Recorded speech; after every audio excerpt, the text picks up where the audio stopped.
My name is Cliff Morris Jr. I bring you greetings from the city beautiful, Orlando, Florida. And from the tribes of El Bethel Temple of Jesus International, which is now 5 churches, maybe expanding to around 9 soon. But the Lord has been good to us, and the reason I'm here tonight, let me remind you of 2 things, well, a couple of things, and I'll go on. But a little while ago, I think I gave Bishop Porter an interesting surprise when I showed up to a service in Cape Town, South Africa. I was, for the last decade, I've been going there to teach mathematics and also work with the ministry there. But while I was there, Audrey Folsom called me and said that you were there. And we found out what place it was. Didn't tell him anything. He's sitting there preaching in the church and so forth, and this guy and a pastor friend of mine, just walked down to the front. We sat on the front row, and I guess he thought I was a doppelganger at first. Double walker is what they call them. You know, there's always somebody that look like you. It's a German name for a double walker. It's called doppelganger, and I'm sure he thought I was a doppelganger. But I was, in fact, Cliff Morris, sitting there in the service, and he was shocked. You should have seen the face. I mean, it was priceless. And then tonight, I think the arrangement surprised him. But I love you, man.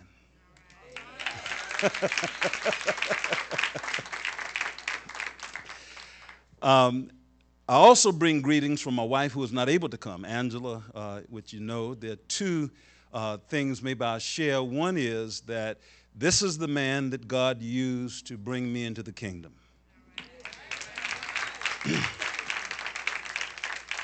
I was living the high and slippery life at FAMU and was on top of the world by some people's standards, maybe to a degree by my own standards, I thought. However, a lot of people don't know about the lack of peace that you have inside. And the irony is, in all the stuff that you do, that you have to have meaning and purpose to your life. I never knew what that was, and so I was involved in all kinds of things. I can take you through the purple dot, the micro dot, the purple sunshine, the orange sunshine, the THC, the reefer, all the other stuff that was going on. Won't take you through all of that. I won't take you through the exorcist and how the planets lined up against April 9th, because that was the birth date. Behind the Greyhound bus station in Tallahassee, Florida, at about 10:30 a.m., I was kneeling there with an afro that used to be out here that Angela had fried up very nicely. Oh yeah, I was, I was in it, and you know, it's, but I'm sure that many people have this testimony that. When he is in a service. Maybe I'll go back to Charles Winterwood just 3 days before. At Charles Winterwood Theater, he and the chorus was there singing, and I was there, and Angela had asked me to come. And when she, a little better, huh? Yeah. Angela had asked me to come, and Brother Porter came out. That's what we called him at the time. Bishop Porter came out. This is the first and the last time I ever saw him wear a white robe. You might not remember that, but it's vivid to me. He came out from the side in a white robe, and the first thing I thought was, who does he think he is? I later found out. Because during the course of that service, and the reason I bring this up is he began to sing this song, You've Got to Face Yourself. You can run, but you can't hide. He sang that song, and it had a little beat to it. And I was in the Marching 100. I was there, back there in 69 to 74. But at any rate, had been through the band, was now teaching mathematics at the lab school. And I was sitting there in that service and lost as a snowball in hell. I was lost. That's lost, isn't it? Get the contrast and temperature there.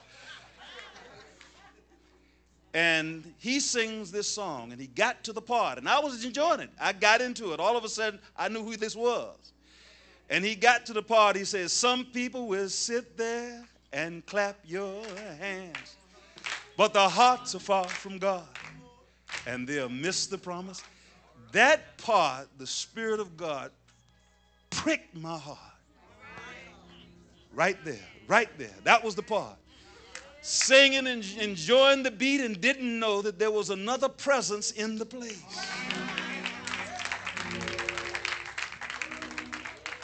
The impact that had on me was that I sat back and I looked around as though somebody else was there, and I sat down because I knew it was not just about the beat. Ministry was going on, and my heart was convicted.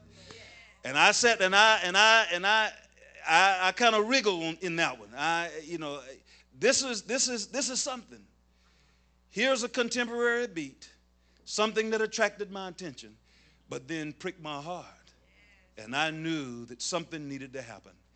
And 3 days later, behind the Greyhound bus station, we now go forward. There I was at 10:30 on the altar. I think I was the last one there. And I looked up at him and I said, I need to talk to you. He said, I know.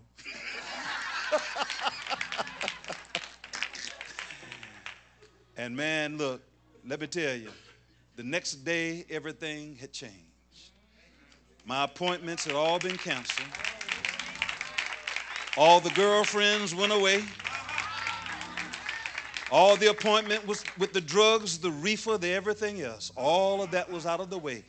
People who know me then and know me now, back then and now, know that a genuine change had occurred.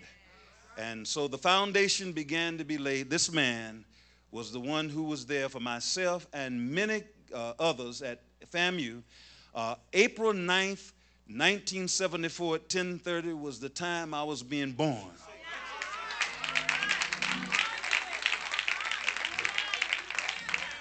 And God wasn't through yet. Just beginning. Just beginning. Angela and I were later married a few years later. Her mother requested that I wait until she finished college. And so in 1977 we got married. To bring you forward now, we wanted who else to perform the wedding but the bishop.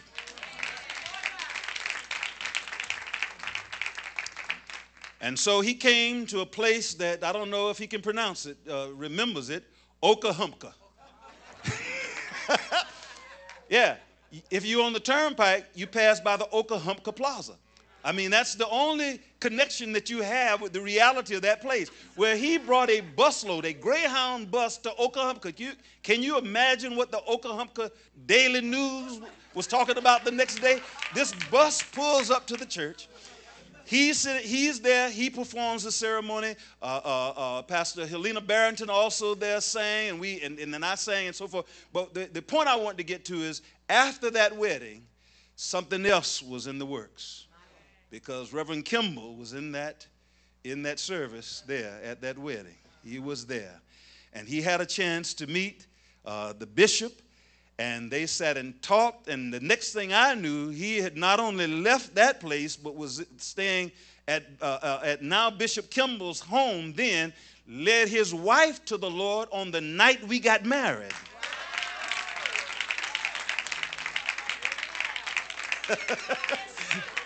Yeah, it's coming back now. And so we always knew that Elaine's birthday was also our anniversary. And that began much of the meetings there. I'd gone to a meeting, I think, at the Rock House with Steve Strang and the Westcoast during that time when I was in Orlando. But when they came in a big way there to Washington Avenue or Washington Street, Mount Carmel at the time, and was there regularly. And so all of us from the west side of Orlando came over to Eatonville and to Jones High School, where Let Jesus Work a Miracle first came right there. Yeah, so this is a night of memories.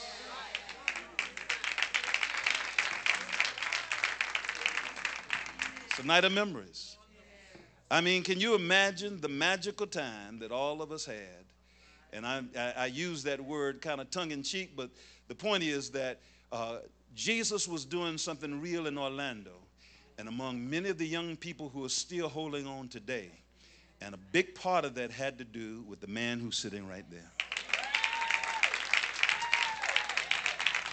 Him letting God use him to inspire faith that is still burning in Orlando and in Eatonville and in people in the surrounding communities. All of a sudden, they knew about the move of God over in Sarasota that had come to Orlando. And so we still remember those times. We still talk about those times now.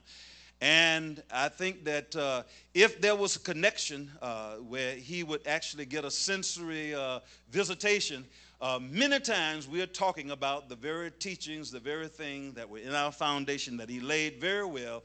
We are taking those things and those principles around the world. I've been on 6 continents. And it's not just me. There are many, many, many, many others that are not in this room. But I'm here to express my appreciation to him, to the ministry, and for all the things that happen as a result. And we are very hopeful because we're looking at the bigger picture. To us, the bigger picture is not just what will happen here. But one day we're going to transcend out of this place into another place. And we'll not have to trade this thing of distance and so forth and not have access to our brothers and sisters. But one of these days, we're going to sit down and we're going to have a real reunion, I believe, over on the other side. And we'll remember many of the these things that made the special memories for us in this place. Thank you so much for having me.